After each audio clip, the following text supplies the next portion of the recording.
আসসালামু আলাইকুম। আশা করি সবাই অনেক ভালো আছেন। আলহামদুলিল্লাহ, আল্লাহর অশেষ রহমতে আমরাও সবাই সুস্থ আছি, ভালো আছি। যে যেখান থেকে ভিডিওটি দেখছেন, আশা করি আপনারাও সবাই সুস্থ আছেন, ভালো আছেন। তো একটা ইউটিউবে কিন্তু মানুষ অনেক শখ করে আসে, অনেক পরিশ্রম দেয় এখানে। যার কপাল ভালো সে সাফল্য পায়, যার কপাল ভালো না সে কোনো এটা কোনো কিছুই নেই। আবার যে একবার ফল পেয়ে যায় তার কিন্তু আবার অনেক কিছুই হয়ে যায়, আলহামদুলিল্লাহ। এটা যার যার কপাল, কিন্তু শখ, অনেকে শখ করে করে, যেমন আমি অনেক শখ করে ইউটিউবে আসলাম। তো এমনই একজন ইউটিউবে আসছিল, আসার পরে আপুটার কিন্তু অনেক পরিমাণ, প্রথম প্রথম তো এটা কেউই হবে না, কারণ প্রথম প্রথম তো আপনার জিরো থেকেই সাবস্ক্রাইবার শুরু হয়ে যায়। তো যাই হোক, এইভাবে আপুটা কন্টেন্টগুলো অনেক সুন্দর হইতেছিল। তারপরে দিক দিয়ে অনেক পরিমাণ সাবস্ক্রাইবার বেড়ে যায়, অনেক পরিমাণ কমেন্ট আসতে শুরু করে। তো আপুর যে হাজব্যান্ড ছিল, ওই কমেন্টগুলা আপু তো একা একা সব কিছু হ্যান্ডেল করতে পারতো না। তারপরে আপুর হলো হাজব্যান্ডকে দিয়ে সেই কমেন্টগুলা পড়াতো, রিপ্লাই দেওয়াতো, যে না হলে তো অনেক দর্শকরা আর কি মাইন্ড করে বা ভালো লাগা কাজ করে না, এজন্য রিপ্লাইগুলো দেওয়া হতো তারে দিয়ে। এর ভিতরে একজন এমন অনেক ভালো কমেন্ট আসে, অনেক খারাপ কমেন্ট কিন্তু আসে। কারণ যারা খারাপ তারা খারাপভাবে নেয়, আর যারা ভালো তারাও কিন্তু নেগেটিভভাবে পজিটিভভাবেই নেয়। আর যারা খারাপ তারা তো নেগেটিভভাবে সব কিছু নেয়। তো এইভাবে কিন্তু আপুটা সব কিছুই করতেছিল।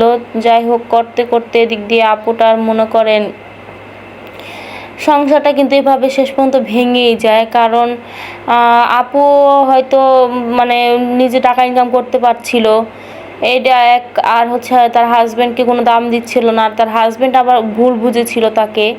কেননা যে তার হাজব্যান্ড ভাবছিল যে কেন তুমি এটা করবা, আর তোমাকে কেন এই সমস্ত কমেন্ট করবে, যেমন ধরেন আপু তোমাকে অনেক ভালো লাগে, এটা সেটা আলতু ফালতু যত কমেন্ট আছে। তো অনেকে কিন্তু এটা সুন্দর করে বলে যে হ্যাঁ আপু আপনাকে অনেক ভালো লাগে, আপনার ভিডিওগুলো ভালো লাগে, এটা কিন্তু বলে, কিন্তু তার হাজব্যান্ড এটা অনেক নেগেটিভভাবে নিয়ে গিয়েছিল। তো যাই হোক, নেওয়ার পরে এইভাবে তাদের সংসারটা শেষমেশ টিকলই না। তো এই জন্য আর কি অনেকেই ভয় পায় ইউটিউবে আসতে, যে অনেকে অনেক রকম কথা বলে, অনেক খারাপ কমেন্ট করে, বাজে কমেন্ট করে। তো যাই হোক, আল্লাহ সবাইকে এই দিক থেকে হেফাজতে রাখুক। এদিক দিয়ে যে মেয়েকে সন্ধ্যাবেলা নুডলস রান্না করে দিয়েছিলাম, তারপরে একটু আমিও খাবো, ওই জন্য একটু সস দিয়ে নিচ্ছিলাম। তো আমিও কিন্তু অনেক শখ করে ইউটিউবে আসছি।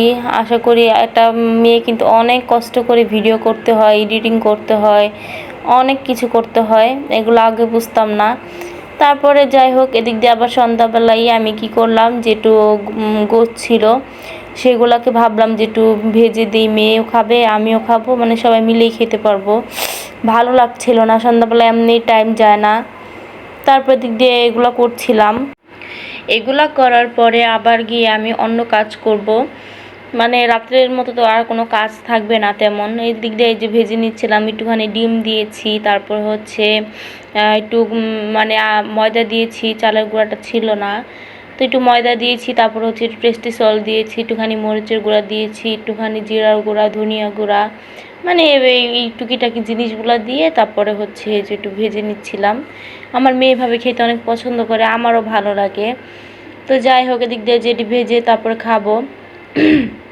তো আপনাদের কাছে সবার কাছে একটা রিকোয়েস্ট, যারাই ভিডিওটা দেখেন না কেন, অবশ্যই আপনারা কেউ কিন্তু ভিডিও দেখেন, পুরোপুরি দেখেন না, তারপর আবার লাইক করেন না, কমেন্টও করেন না, তারপর আর সাবস্ক্রাইব তো করেনই না। কিন্তু আপনাদের একটা সাবস্ক্রাইব জানেন এত পরিমাণ খুশি হয়ে যায় যে ভিডিওগুলো করে, তার কাছে যে একটা সাবস্ক্রাইব কতটা খুশির, যা বলে বোঝানো না। যারা আমাদের মতো ছোট তাদের কাছে, আর যাদের তো অনেক সাবস্ক্রাইবার আছে, তাদের কাছে তো এটা হয়তো কিছু মনে হয় না, কিন্তু আমাদের কাছে কিন্তু এটা অনেক বড় একটা পাওয়া। তো যাই হোক, অবশ্যই সবাই লাইক কমেন্ট শেয়ার করবেন। আর আস্তে আস্তে ভিডিও কিন্তু শুরুর থেকে কিন্তু মানুষের ভালো লাগে না, আস্তে আস্তেই কিন্তু সবার ভালো লাগে। এর আগে যে চ্যানেলটা আমার ছিল, আমার ভুলের কারণে এই চ্যানেলটা ডিলিট হয়ে যায়। তো যাই হোক, সবাই ভালো থাকবেন, সুস্থ থাকবেন, আর আমাদের জন্য দোয়া করবেন। আশা করি আপনারাও সবাই সুস্থ ভালো থাকার চেষ্টা করবেন। আর হচ্ছে আমিও আপনাদের জন্য দোয়া করি যেন আল্লাহ আপনাদেরকে সবাইকে ভালো রাখে। আল্লাহ হাফেজ।